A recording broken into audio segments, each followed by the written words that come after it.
Héritier du royaume de Tembu, Nelson Mandela, né en juillet 1918, est un enfant turbulent et bagarreur. À l'âge de 22 ans, il fuit sa famille pour échapper à un mariage arrangé. Arrivé à Johannesburg, le bouillant jeune homme prend la mesure de la ségrégation dont sont victimes les gens de couleur.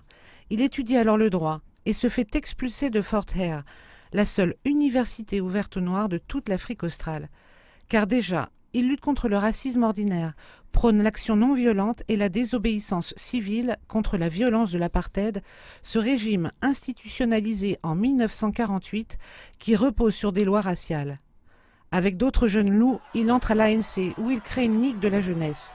Très vite, l'ANC est interdite par le régime en place et Nelson Mandela passe dans la clandestinité.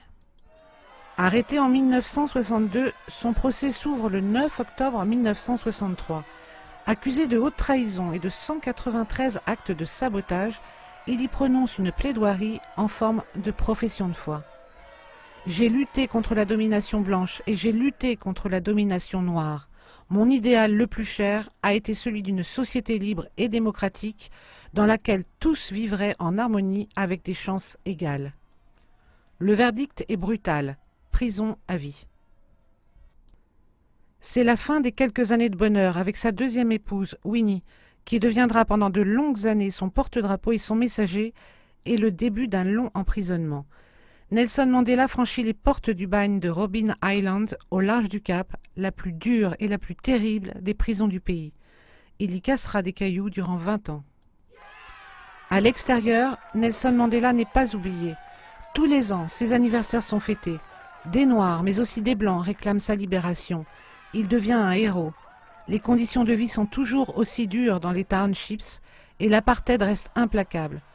Aux manifestations répondent les arrestations.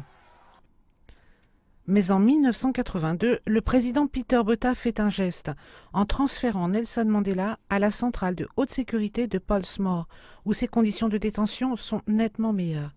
Tuberculeux, il est placé en résidence surveillée dans une villa. C'est à ce moment-là que Winnie, sa femme, est touchée par un scandale. Accusée de meurtre, elle est déchue de son titre de mère de la nation. Nelson Mandela est finalement libéré le 11 février 1990. La photo de sa sortie de prison aux côtés de son épouse Winnie fait le tour du monde. L'Afrique du Sud frôle alors la guerre civile, mais les adversaires d'hier réussissent à s'entendre pour organiser des élections démocratiques le 27 avril 1994. Elles sont largement remportées par l'ANC. Et en mai 1994, Nelson Mandela devient le premier président noir d'Afrique du Sud à l'issue des premières élections libres et multiraciales du pays. Médusé par son absence d'amertume, les Noirs l'idolâtrent et le président devient pour une nation entière Madiba, son nom de clan. L'apartheid aboli, il parvient même à gagner l'affection des Sud-Africains blancs, médusés par l'aboutissement de ce parcours exemplaire. En 5 ans d'exercice du pouvoir, Nelson Mandela n'est pas parvenu à éradiquer totalement les inégalités sociales, la corruption ou encore la violence, mais il a considérablement amélioré les conditions de vie des Sud-Africains et ouvert son pays au monde extérieur. Son message a dépassé les frontières de l'Afrique. Il est devenu le symbole de la lutte contre l'injustice et la discrimination, un idéal pour lequel, disait-il, il était prêt à mourir.